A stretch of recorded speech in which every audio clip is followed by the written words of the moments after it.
ngayon, nakulong ka sa, sorry, dahil sa ano? Trespassing. Trespassing. Hindi. Hindi, babalik kita sa Babalik kita sa kulungan. kulungan. Okay. Alright. Ang nagpakulong po sa kanya ay may utang sa pera. 5, 4, 3, 2. Action! Bakit kasi pinalabas ka pa? Papakulong kita ulit.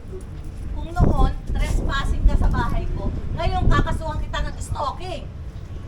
Ni-stalk mo kaming dalawa. Kapal lang mukha mo. Ikaw na nga itong nang-agaw. Ikaw ba itong malakas ng loob na kasuhan ako? Alam mo, ikaw matanda ka. Ikaw na nga itong... Okay. Ikaw na nga itong nang-agaw. Ikaw pang malakas ng loob na magkaso sa akin.